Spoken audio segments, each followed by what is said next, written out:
MC stated, delivering a crushing blow to Ratman, that he is ordinary Arikanon. Fodder, the protagonist, looked at his reflection in the weapon, and said that it was a great sword. It would last for 3 whole days at this time, and the Inarl said that the enemy now knew their location, therefore they would leave this base and look for a new shelter, addressing the beastmen.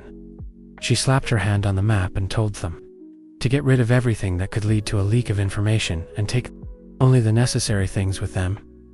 The others agreed with her, and a few moments later, Kane entered the room and said that he had returned.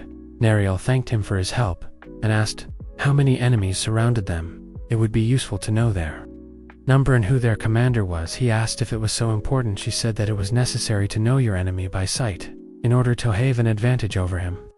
He awkwardly scratched the back of his head and said that all the attackers were dead. Chas screamed in surprise. He dealt with an entire squad in minutes. Then she looked at the sword on his belt and hessed that he brought it as a trophy. She said in surprise that he defeated the swordsman of the cursed sword in minutes. He asked, so he is the owner of this sword? He just killed him and did not know his name. She said that he killed a swordsman named Rashido. He is one of the best in Outlaw, and this is not just a cursed sword, they say. It is capable of inflicting holy wounds. The protagonist looked at the weapon and said that he thought that the density of mana that the sword is endowed with was simply too high, and this is a cursed sword. He did not know about it. Everyone has heard of this legendary sword, at least once in their life. He said that he was not particularly interested in it. She thoughtfully said that he did not even know about the Black Wolf sword. At that moment CIA came to them and apologizing for the wait, said that the restoration was complete. The protagonist that she must have been gathering her strength to return to normal. She passed him by and said that she was grateful for everything he hadn't for them, and that she would handle the rest herself. He wondered if she hadn't heard his conversation with Nariel. He wanted to explain, but she interrupted him and said that she would deal with each of them herself. He said that there was no need for that. She said that she promised that they would not inconvenience him anymore. He still finished speaking, saying that he had already dealt with all of the attackers. She smiled awkwardly and asked what Athos's time in a small hideout in Sasia, the capital of the second continent. A subordinate addressing an 8th rank Thunder Emperor Namewang said that they had lost contact with the swordsman of the cursed sword. They assumed that he had fallen. He asked in surprise. Fallen? There was no way he would lose to the offspring of the Beast King. His strength was equal to the 7th rank. She said that she thought so too, but she assumed that something unusual had happened. She heard that the princess was born with more bestering blood than her predecessor. There was a good chance that the princess had awakened her powers shortly before the clash, thus surpassing Lord Rudo. And Battlevan took a sip of fist drink and said that not only did the beastmen have survival instincts and fighting skills, but she had also awakened the bester blood. It was good that her powers had awakened. But if her hypothesis was correct, they would have a lot of trouble. She said that she would have intelligence check the information, and if the fears were confirmed, they would have to reconsider their strategy for subduing the Beast King. He said that he was relying on Herond, then asked what they should do. She asked what he meant. Van replied about capturing the princess. They needed to come up with a plan. She said that she had a backup plan in case it failed. He said that was fine, in which case he would leave it to her and continue where he left off. The princess would not escape this time. The next day in Thefrest, on the outskirts of Boral City, the protagonist approached a dilapidated building in the forest and remembered C's words about meeting at the specified place. He thought that it was only he had come hours early. Then Hor left his things near a tree and thought that he could spend the remaining time on internal contemplation. Taking a comfortable position, he began to concentrate. Initially, the body follows the mind, and the mind follows the body. He remembered the words of his grandfather, who asked him what he thought came first, the body or the Mindif.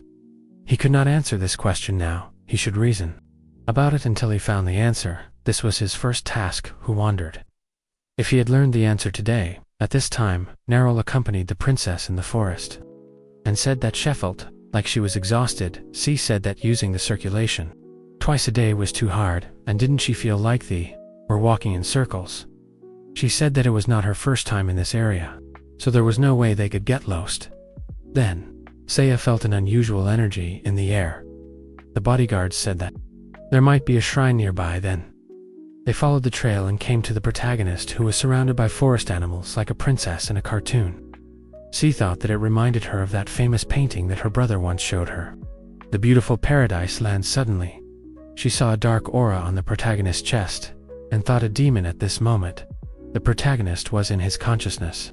He thought that after eating the paradise peach, he could no longer use mana, but during internal contemplation mana returned to him for a short time. He asked, is it part or all of the mana that returned, looking ahead? He thought that maybe today would be the answer to this question. Then he saw two silhouettes, and asked, how long have they been here? The girls jumped in surprise, and Ariel answered, about minutes. He thought, why didn't he notice them? Because his body and mind didn't care about them was the problem. Really, in his broody. He then greeted them, and Saya looked at him in surprise. Then she apologized and said that she thought she saw something strange. He asked in surprise. Strange. Minutes later, the beastmen arrived at the designated Placithi. Apologized for being late, but Nariel said that it wasn't their fault. But Mr. Cans, he asked, was it his fault? Said that his mana had turned this forest into a labyrinth. Didn't he do it on purpose? Mana is also contained in nature itself, the protagonist thought. Speaking of mana in nature, the sacred fruit that concentrates the spirit offeritas within itself, the paradise peach, the energy emanating from this fruit is as natural as the mana of nature. Simply put, during internal contemplation, the energy of the paradise peach comes out, and this is Yusufulin formation. He's getting closer to solving the problem. Then Narelle suggested that they start the meeting, but Theprince's thoughts were occupied by the dark aura on the protagonist's chest. She thought, is this his destiny? But it can't be. She believes him at that moment. Her bodyguard said that the meeting was over. They needed to move the animals split into teams. Some of them were monitoring the radio broadcast, others were supplying supplies, others were scouting gun magic, signaling. The protagonist told Narelle that she was talented, and she said that they intended to return to the other end of the continent to regroup. Considering what he had done for them, it was a shame to ask for more. He told her not to worry. He would need their help someday, she said. That they would leave in the royal airship in days, so if he needed anything. He looked at her ear and thought, is this a sound channel? She scratched her ear and asked what, and then said that Atla had made her move. He asked, are they heading here? She said that it was not so, and they were rioting in the central district of the capital at that moment. The bandits had already arrived at the Steelheart, capturing Amy. They were presenting her face to the fire, and Kale was shouting for them. The guy handed him a piece of paper and said that they would let her go if Steelheart signed a contract. Near the entrance to Steelheart, there were warriors, and turning to the customers who came up, they said that they were not working today. The guy asked why. The warrior smiled and said that there were some problems, and they needed some time to sort it out. He sighed regretfully, and then the warrior said that they were very sorry. The customers thanked them, and then turned around and started chatting. Was it true that the self-defense committee on the central continent was very polite?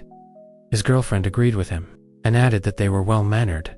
Then the warrior sighed, and said that he was going to die of boredom. His colleagues said that because of their reputation, they couldn't even take a step to the side. He looked at him sharply, and told him to speak more quietly. If the management found out that they had ruined the reputation they had built up over so many years, they would be thrown out in an instant. At that moment, the protagonist appeared next to them and said, here come the guard dogs. They began to look around in fear, looking for the source of the voice. The very next moment, he wrung their necks.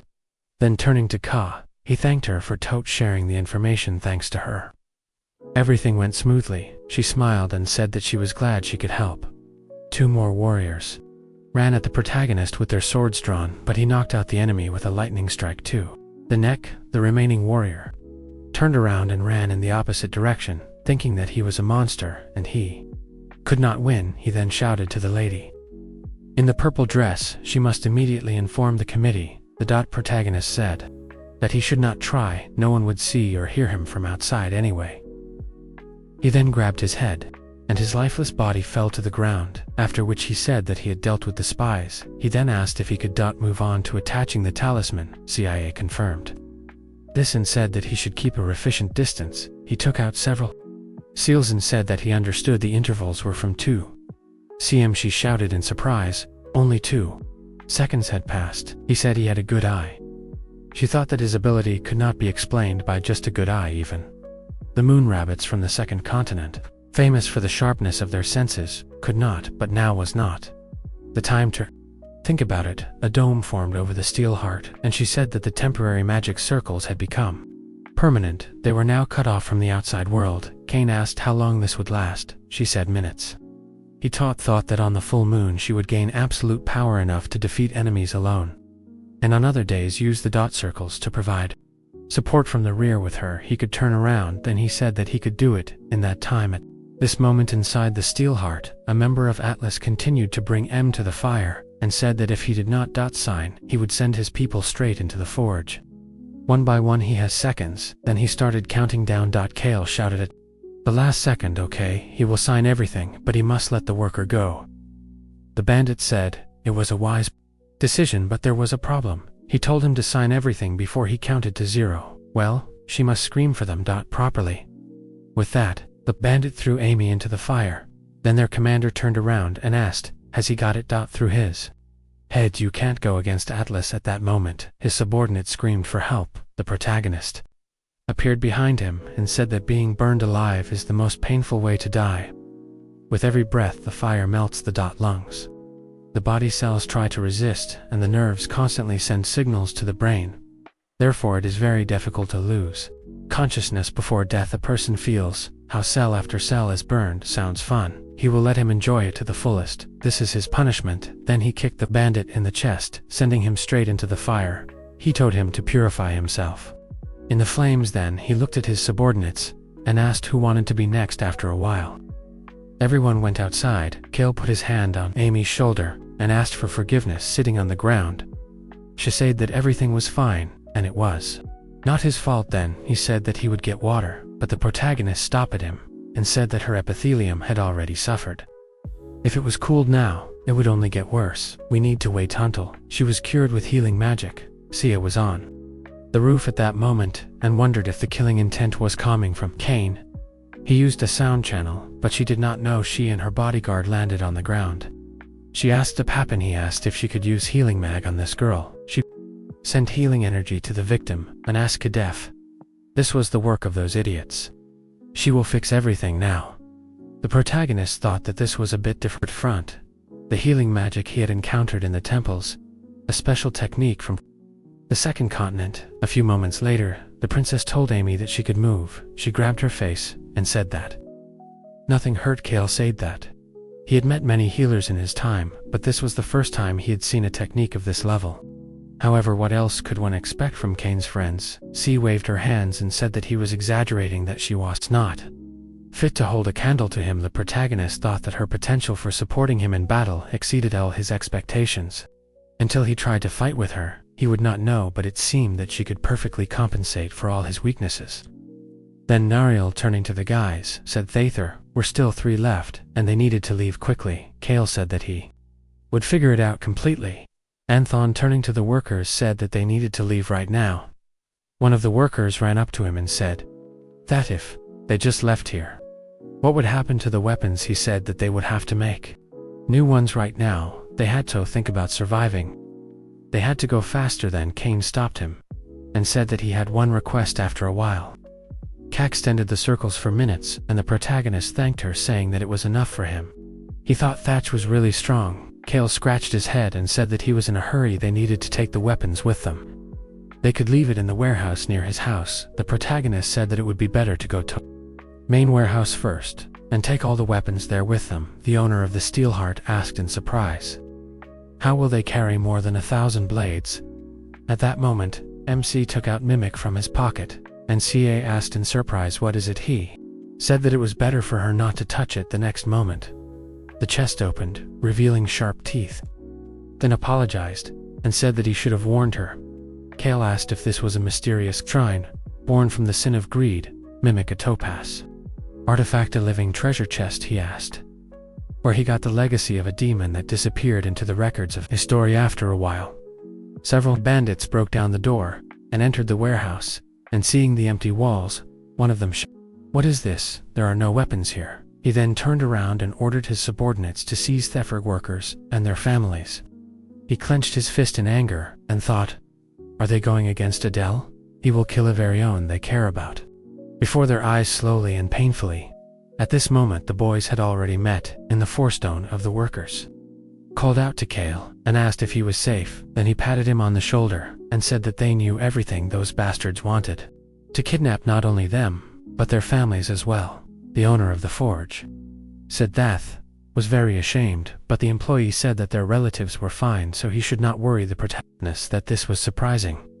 Narral said a few minutes earlier that they evacuated the relatives and friends of forge workers because Atla was supposed to target them. He thought that they could be relied on then.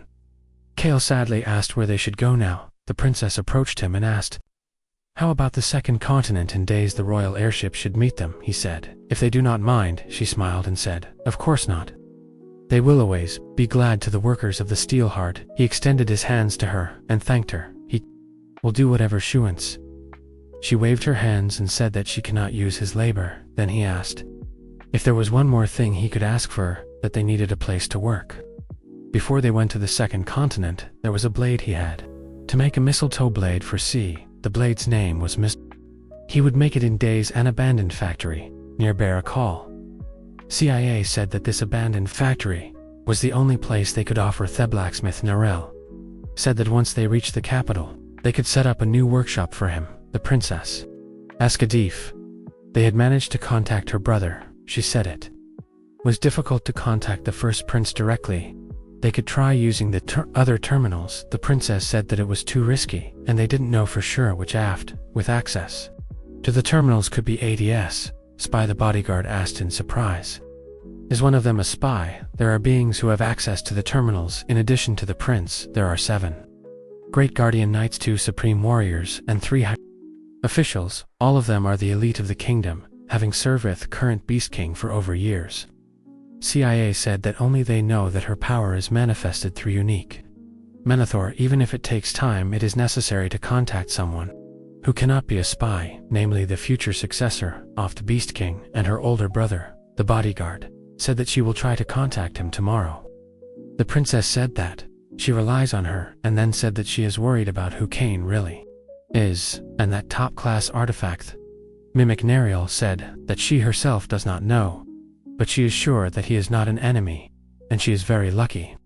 Tohave made an alliance with him. The princess agreed with her, and said that he couldn't be a bad person. She thought that she was sure that he wasn't a villain, but what had entered his body then, days later. The protagonist thanked Narelle for her efforts, and said that her traps had been very helpful. She said that she didn't expect that they would fall for it so easily. Then, the princess called her, and said that they were leaving. After that, she approached the protagonist, and said that she would like him to go with them, but they would be partying for a short time. The protagonist said that they could take their time. Nariel said that that wouldn't do if they didn't arrive. Team, he would deal with everything alone. He said that they were overestimating him. He couldn't handle it alone, so Hugh will just wait for them. Kale approached him and said that he already knew this, but he couldn't touch the sword until it was fully ripe. He said he would keep that in mind. The blacksmith then apologized for the wait. The protagonist he was grateful that everything had ended well, and there was no need to apologize. He had fulfilled his dream. Hessel'd take care of himself when he reached the second continent. Kale thanked him in return, and added that Hessel'd fulfilled his dream. 2. Sometime later, the landing site of the airship heading to the second continent. Narelle said that the continent had arrived on time, and then turned around to see an arrow flying towards the princess. Worriedly, she called out to her, jumped forward and knocked her down in the side. Jay and his minions were sitting on the branches of a tree, and he said that they were here. CA said that the information had leaked out after all. Then they came down from the trees, and he said that they could not ignore the fact that they had taken the people from Sion. They needed to find out what would happen to them. Then, turning to his subordinates, he told them to start the columns. The princess was scared, thinking, is this a circulation suppressor? Then she told everyone else that they brought a circulation suppressor. Now it will be completely blocked. And then powerful waves burst out of the columns, and Thebendets asked in surprise, is it really not working? If they use this, they will not even be able to get up. Jay shouted out. They not know why it is not working. Because now they are not using the circulation without it. They are like Adiger without teeth. His subordinate said that he should have said this in advance, and then he ran forward holding his sword in front of him, and shouted that they must get rid of them right now. Nariel stepped forward and said that she would hold them off, and the princess along with the masters and soldiers should flee. But Sia ran out in front of her and said that she should retreat. She would buy them time. Unlike them, this oppressor does not work on the magic circle then. She threw the magic seals forward, summoning a protective circling black turtle. The bodyguard shouted in surprise. Why did she resort to the power of one of the 4 deities? She said that it would never let them go further at this time. The protagonist sat in front of the sword and thought, how long will this take? He can't wait here for a whole month. Then he turned his attention to the Black Wolf sword and said that he should return it to Narl, but he can't leave Mistel here either. What should he do at this moment? The princess diligently maintained that the barrier JHD himself on the head and said that if he let her escape, he would definitely be killed. The airship is about to arrive. He will have to retreat, right? What does the princess think at this moment? A ladder was lowered from the airship and they shouted for them to quickly climb. After a while, Nel Shutito, the princess that everyone had managed to get on board, it was time for them to leave. Jay laughed and said Thatch wouldn't be able to hold the magic circle if she was too far away. Great self-sacrifice. Better to catch her than have them all cut down. A good plan, don't you think? The bodyguard shouted at her to dispel the circle now. She would delete them, and by time and she would be able to get on board. CA said that she would use the power of the order. Although she promised never to resort to it, an order is a word that cannot be resisted. Regardless of desire, Nariel always abide any of her princesses. She swore to listen to her always. She swore on the blood of Borin when she became a member of the Beast King Guard. Nariel began to protest, but the princess ordered her to leave her and run away from here as fast as she could. The bodyguard repeated the order with tears in her eyes and then ran away. CIA thought that she had every right to be angry with her, but she was glad that she met her. Jay looked at the airship rising into the sky and Sodwood. A touching scene. She didn't need to be sad. They would meet again soon. Now all she had to do was wait for Thebrier to fall, so she was exhausted. They would escort her to safety. At that moment, the protagonist's blade pierced Jay's head and the princess thought that it was the Black Wolf sword. Where did this come from? The protagonist ticked up the princess and said that she needed to rest for a while. The Atlas members cried out in fear. Was Thekapane dead? And the protagonist said that he was always amazed that even they had some kind of friendly bonds with each other. Why did this world need them anyway? What was the meaning of their existence? He thought that fortunate with blade of the Black Wolf's sword was not damaged. One of the minions ran at him holding a sword in front of him. Anthe, protagonist, said that he really didn't understand. Then he swung his sword, cutting the enemy's body in half. Others looked at him in fear and then swinging their weapons, everyone ran to attack. MC said that the only thing he could do that was useful for this world was to leave it as soon as possible. After that, he swung his sword again and cut his opponents. The remaining bandits also ran to fight. And a few moments later, the protagonist's sword was destroyed, and he said that it didn't last long after swings. It broke after that. He threw the sword and picking up the princess in his arms, thought that she was very tired. It was necessary to find a safe place where Ethy could rest and heal their wounds. At that moment, Van grabbed his worker by the throat and asked, did she fail to catch the princess? She said she was very sorry, and then he let her go and said he was waiting for an. She said someone strong protected her. He would understand once he saw it. She had equipped the squad members with mana radars. In case of emergency, Van took the item in his hand and thought that exactly one squad member died every second, but the radars did not detect mana. He asked what rank this radar was. She said it was A rank. She added that she only knew of 3 people who could not be measured by a radar of that rank: the sword god, oft 4th continent Reinhardt, the first king of the first continent, and the boss of their organization. Based on this, it can be assumed that they are dealing with an enemy equal in strength to the sword boss, and the boss, perhaps Reinhardt, is currently somewhere in the central continent. Van thought in surprise, are they dealing with the king of the first continent?